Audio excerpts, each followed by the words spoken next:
Have you ever felt something but didn't know how to say it in English? Happy, sad, nervous, excited? The feeling is there, but the words are gone. Hello, everyone, and welcome back to English Boost. I'm Emily. And I'm Paul. It's so great to be here with you all today. Absolutely, Paul. Today, we have a super important and interesting topic for our lovely viewers. We're going to talk about feelings. Yes, feelings. It's something we all have, right? Happy, sad, excited, all of them. And learning to talk about them in English is a fantastic step in your language journey. It really is. Before we jump in, a quick friendly reminder to everyone watching.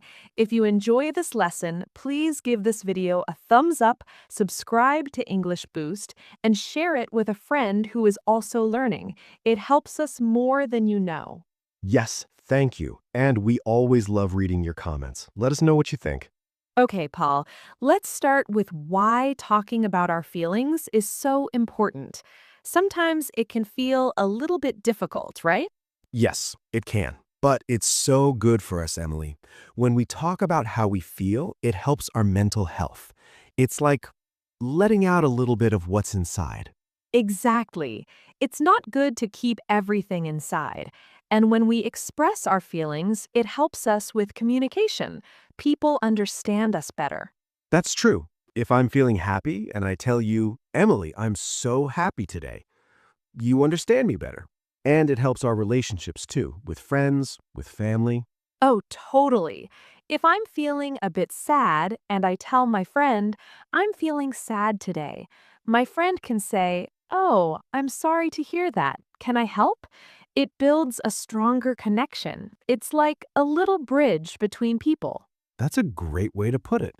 So, talking about feelings is good for our minds, good for understanding each other, and good for our friendships.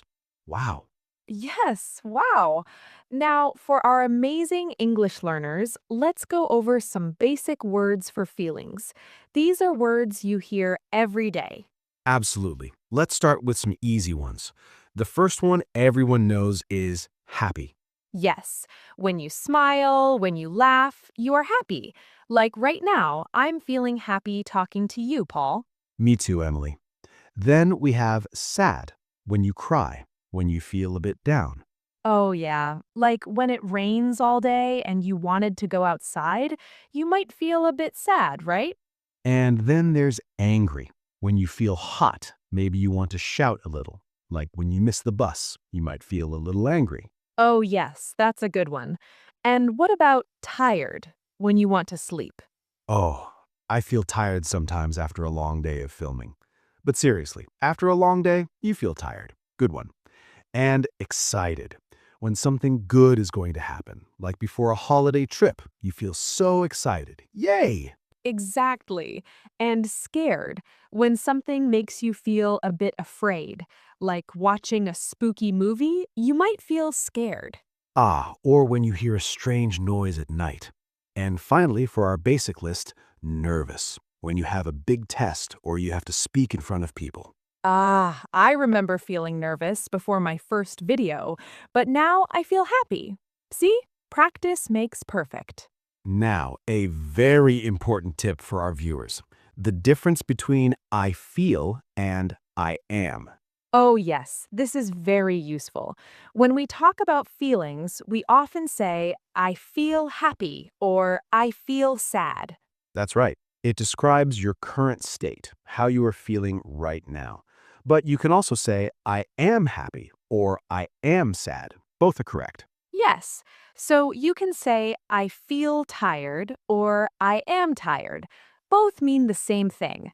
Don't worry too much about the difference at this stage. Just pick one and use it. Perfect advice, Emily. Now let's try some more specific feelings. These words can help you describe how you feel in more detail. Ooh, I like this. First, frustrated. This is when you try to do something, but it's very difficult and it's not working. Yes, like when you try to put together some furniture and the instructions are unclear. You might feel very frustrated. Exactly. And overwhelmed. This is when you have too much to do, too many things on your mind, and you feel like you can't manage it all. Oh, that's a common one for students, right? Too much homework, too many tests. You might feel overwhelmed. Too much. Exactly. And anxious. This is similar to nervous, but maybe a bit stronger. It's when you worry a lot about something, maybe something that hasn't happened yet, like before a very important job interview. You might feel very anxious about it. Your stomach might feel a bit funny. Yes. And proud. This is a good feeling. When you do something well or someone you love does something well, you feel proud. Like when you finish a big project, you feel so proud of your work. Yay, I did it! Or when your child learns to ride a bike, you feel so proud. Ah, that's a lovely feeling. And lonely, this is when you feel alone. Even if there are people around, you just wish you had someone to talk to. Yes, sometimes we all feel a little lonely. It's okay to feel that way. Absolutely. Then we have confident. This is when you believe in yourself and your abilities. You feel strong and ready. Like when you know the answer in class and you feel confident to raise your hand. Yes. And finally, for this section, disappointed. This is when something you hoped for doesn't happen, and you feel a bit sad because of it. Oh, like when your favorite team loses the game, you feel very disappointed. Yes, that's a good example. Now let's talk about how to describe how strong a feeling is. We can say a bit sad or completely devastated. This is super useful. A bit sad means a little sad, like if your ice cream falls on the ground. Oh, so sad. But completely devastated means very, very sad, like if you lose something very important to you. Exactly. Or a little bit nervous versus extremely anxious. Extremely means very, very. So you can add words like a bit, a little, very, really, completely, or extremely to show how strong your feeling is. It adds more color to your sentences. Fantastic. Now, let's have some fun with English idioms. These are phrases where the meaning isn't always clear from the individual words, but they are very common. I love idioms. They make English sound so natural. The first one is, I'm on cloud nine. Cloud nine. This means you are extremely happy, like you are floating in the sky. My vacation starts tomorrow. I'm on cloud nine. That's a great feeling. Then, I'm feeling under the weather. This one means you are feeling a bit sick, not completely well, like you have a cold. I can't come to the party tonight. I'm feeling under the weather. Yes, it's a nice way to say you're not feeling well without being too specific. Next, he's walking on eggshells. Oh, this one is interesting. If someone is walking on eggshells, it means they are being very careful not to upset someone because that person is easily angered or sensitive. Like you have to be very careful with what you say. Yes, like fragile eggs. You don't want to break them. And finally, it broke my heart. This means something made you very, very sad or deeply disappointed. When my dog ran away, it broke my heart. Aw, that's so sad, Paul. These idioms are really fun, but they take a little practice to remember. They do, but hearing them and using them will make them stick. So, we've talked about how to say how we feel. Now, how do we ask others how they are feeling, right?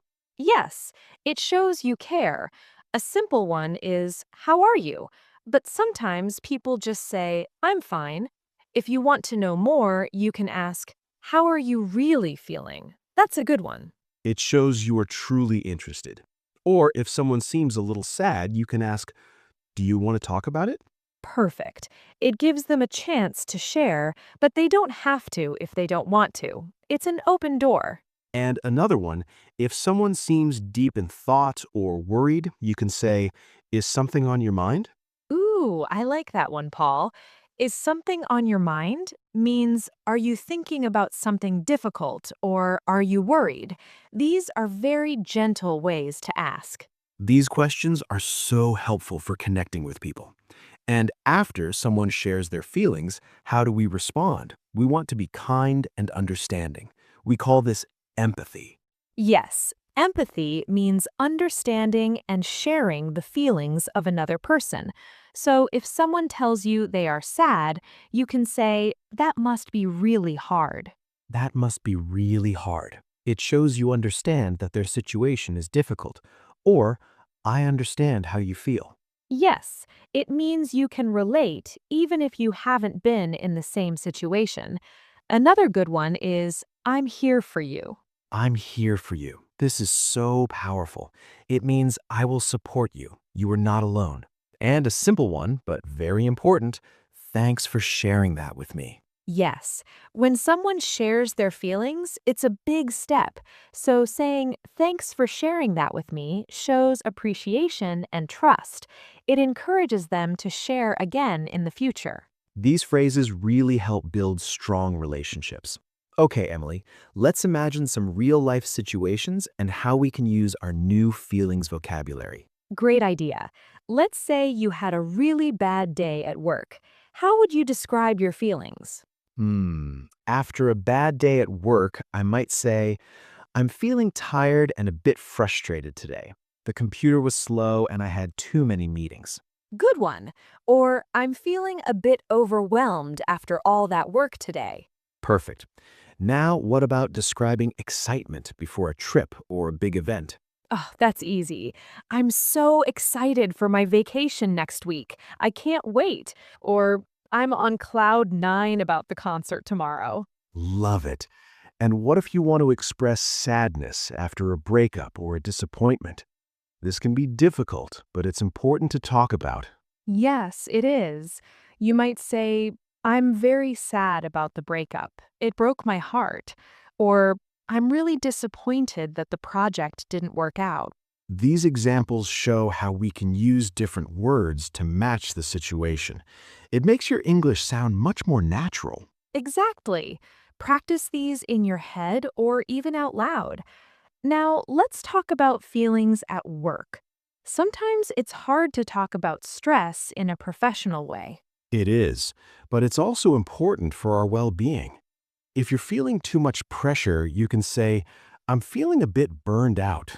Ah, burned out means you are extremely tired and stressed from too much work, like a candle that has burned completely down. Yes, and if you need a break, you can say, I need a mental break. A mental break means you need a short time away from work or thinking, just to relax your mind. It's very common to feel this way sometimes. These phrases are good for talking to a manager or a colleague if you need to. They're polite and professional. Very useful. Emily, let's talk a little bit about how different cultures express emotions. It's really interesting. Oh, yes. In some cultures, people might not talk about their feelings as much. They might keep them more to themselves. That's right. And in other cultures, it might be very normal and even expected to share how you feel openly. Sometimes English can feel a bit more direct or open when talking about feelings compared to some other languages. Yes, exactly. In English-speaking cultures, it's often seen as a good thing to be able to express your feelings clearly. It shows honesty and helps build trust. So when you are learning English, you are also learning a little bit about the culture that goes with the language.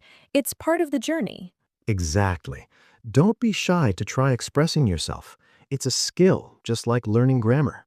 Okay, Paul, we're almost out of time, but before we go, what are some final tips for our viewers to improve their emotional vocabulary? My first tip is keep a feelings journal in English. Ooh, I love that. Every day, write down how you feel.